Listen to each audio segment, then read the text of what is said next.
Okay, I think this spot will do just nicely.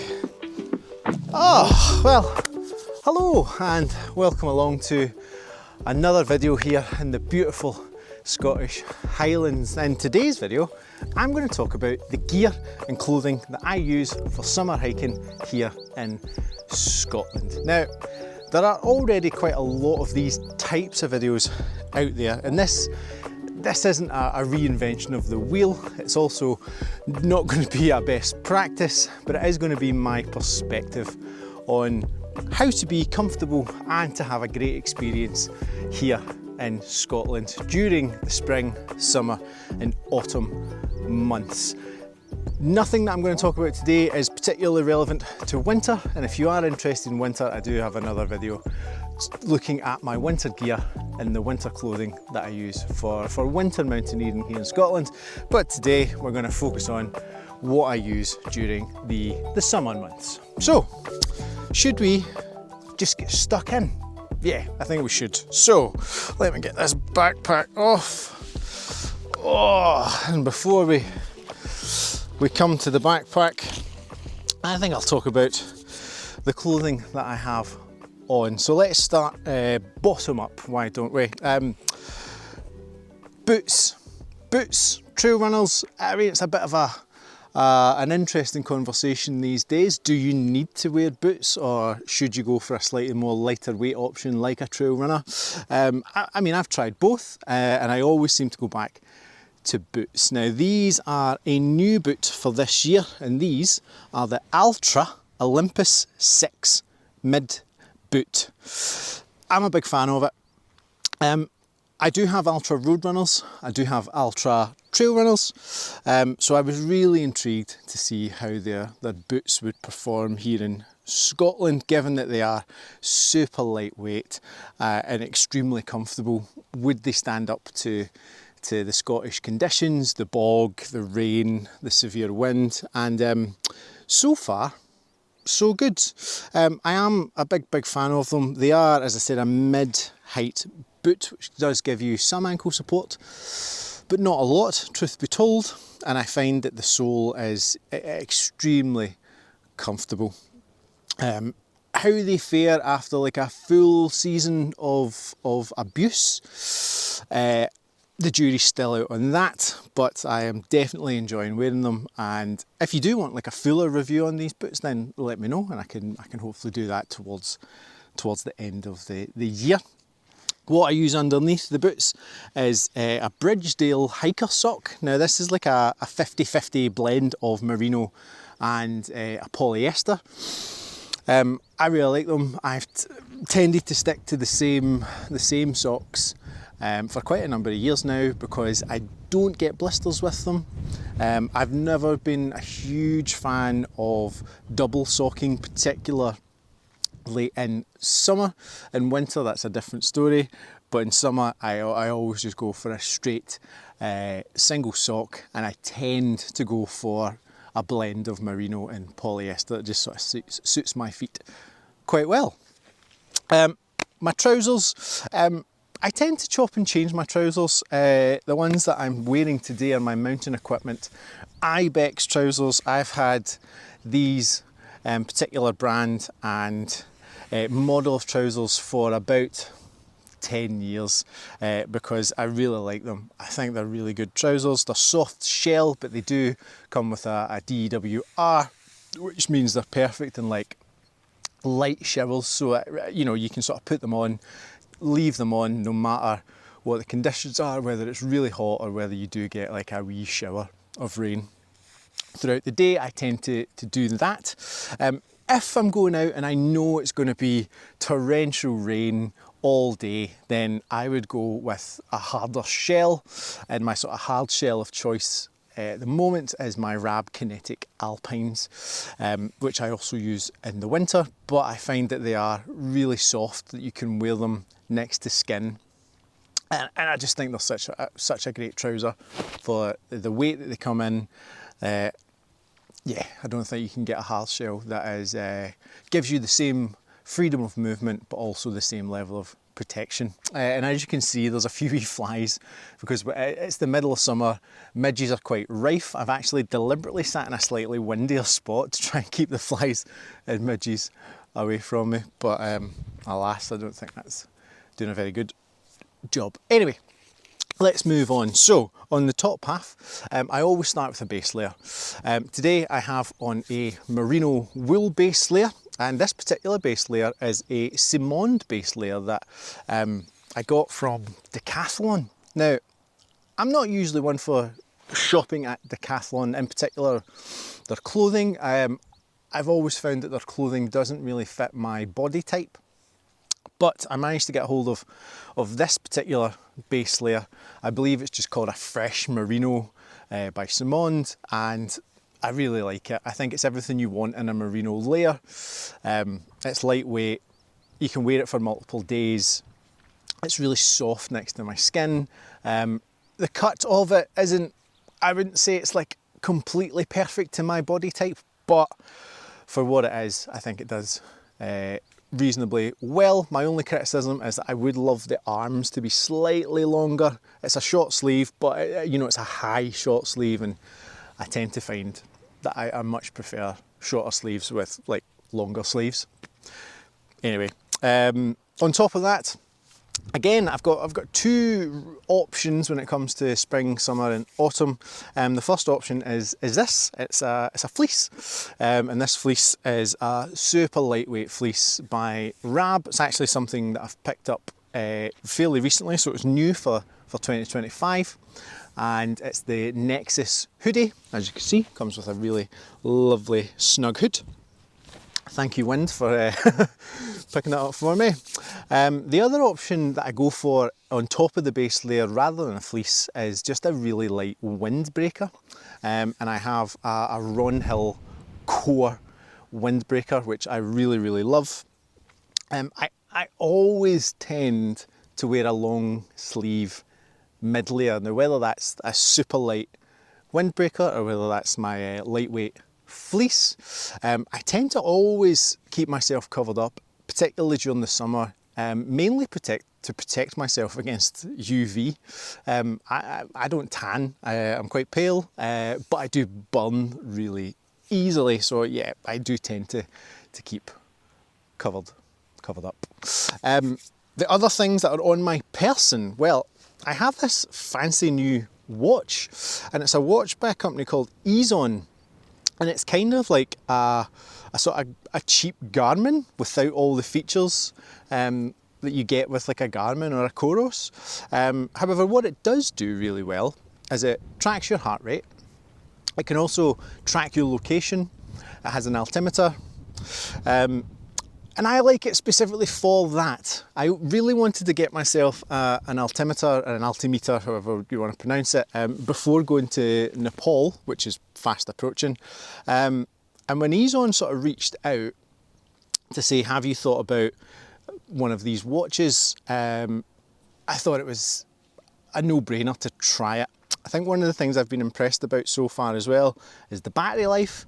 It's been on for about 7 days now, and I'm only at 61% battery. Granted, I haven't actually done anything, so I've not used it for tracking or for, you know, you can do loads of different things like different workouts, and it comes sort of preloaded with different things. Also as an app that you can sort of sync it to, and you can see your tracks on a map. I think for what I need, I think it's great. I think if you were looking to have like, you know, an OS map on your watch, then you would probably want to look at a Garmin or a Coros. But for me, absolutely ticks all the boxes for what I need. The specific model is an R7, I think. Of course, I'll leave links to everything that I have in the description. You can check it out for yourself at a later date. So, that's my person, that's my clothes. Should probably get stuck into the backpack then. So let's talk about the backpack itself, because this is new as well.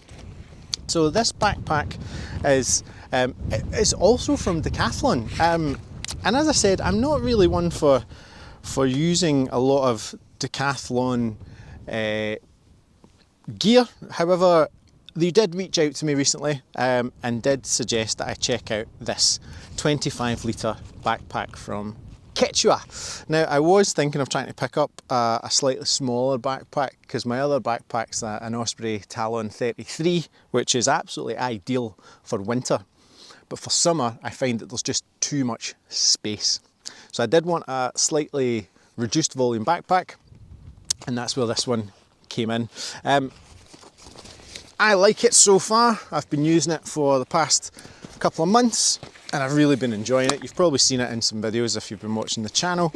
I'm not going to give a full review of it, but there are a couple of features that I do really like. In particular, it's this little bottle pocket. It's positioned perfectly so that you can just sort of reach round and grab the bottle out of the bag. I don't know why more backpacks don't have water bottle pockets positioned where you can actually reach them, but this one does it really well. The other bottle pockets, which is holding my tea, which I'm going to get stuck into in a minute, I think they're a little on the snug side. They do fit a 500ml flask quite well, but a 1 litre Nalgene, it does take a bit of jiggery pokery to get it in, and I often sort of hurt my thumb pulling the bag out. I know, first world problems, but hey ho. Another thing it does really well is it has really large pockets. Why don't all backpacks come with large hip belt pockets?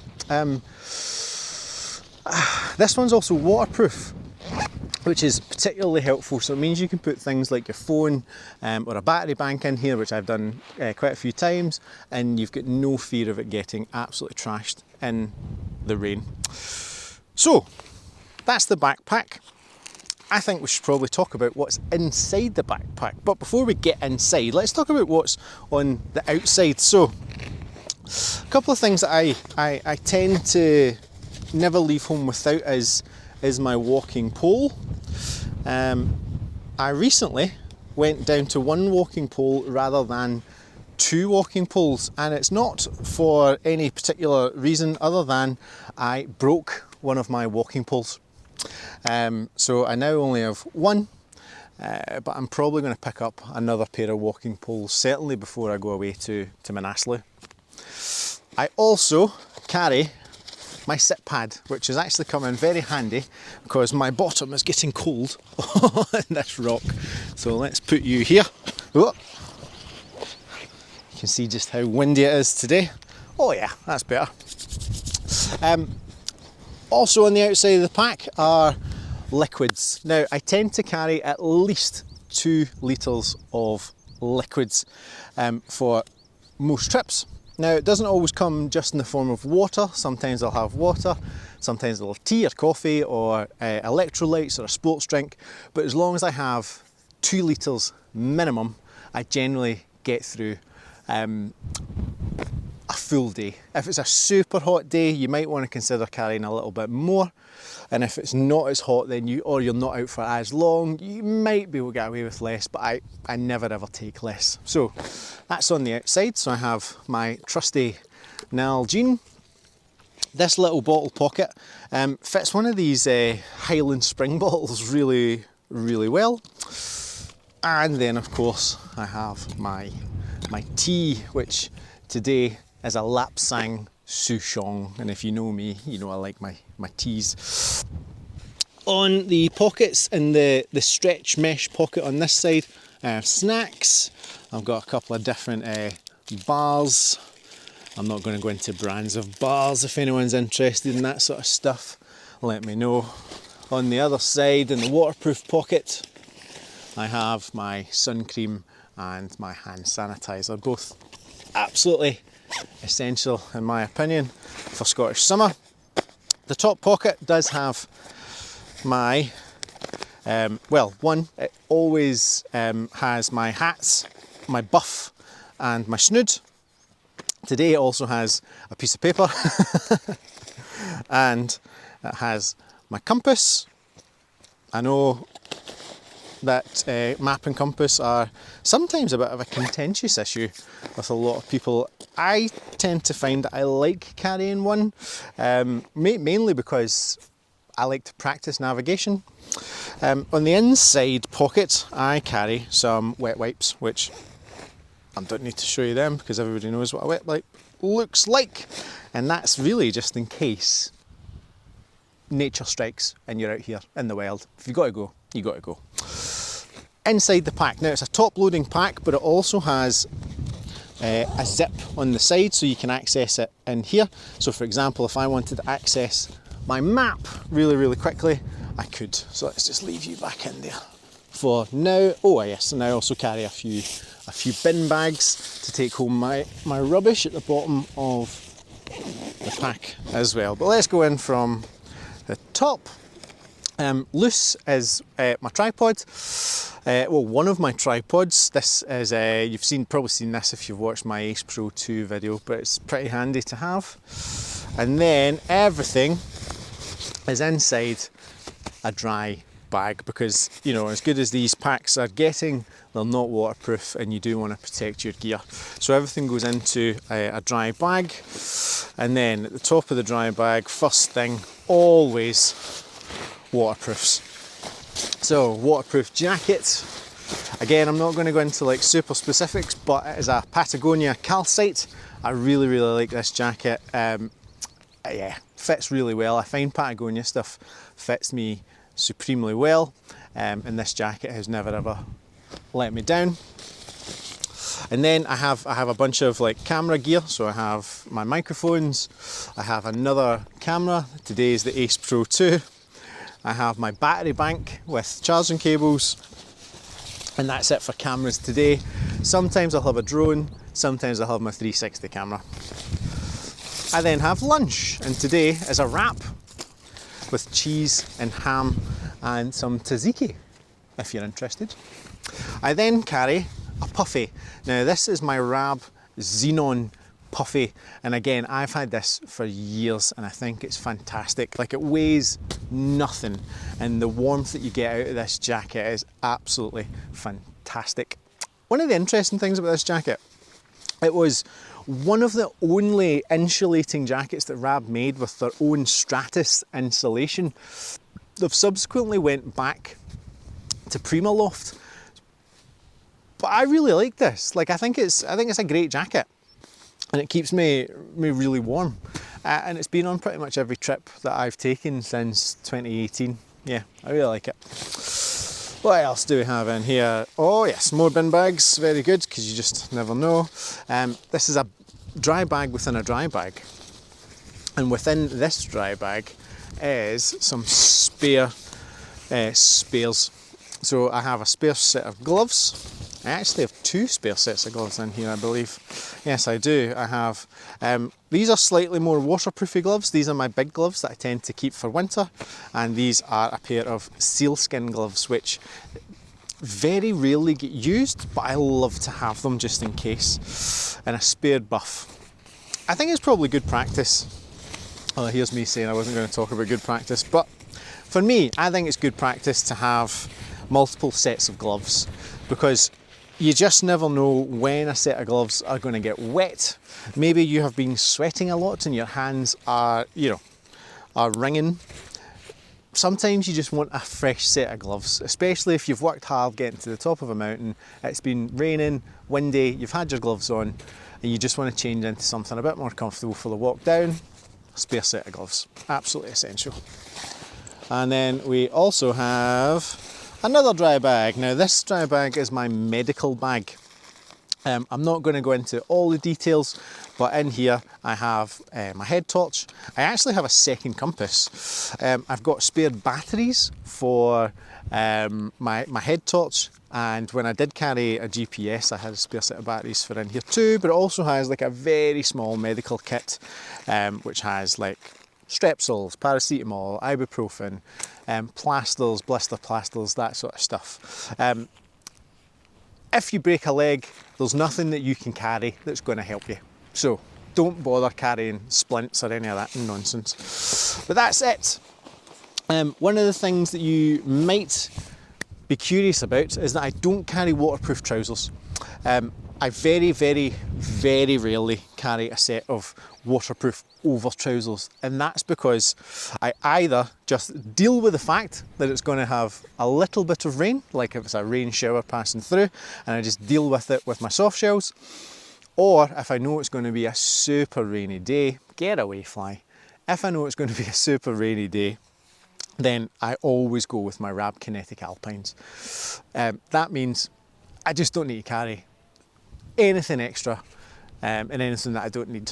But yeah, this is it. Like, this is all I genuinely carry, and I've packed today exactly the way that I pack every other day to make sure that I have everything that I need and I don't carry anything that I don't need.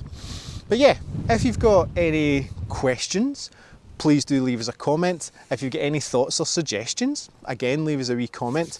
If you want to know anything in greater detail about any of the stuff that I carry, again, let me know in the comments, and I'll see what I can do with future videos. And that's it. I've no more to talk about in terms of gear and clothing. I hope this has been helpful. It's not a one size fits all. It's not the absolute you need to do this. It's not a how-to guide. It's just my perspective on these things.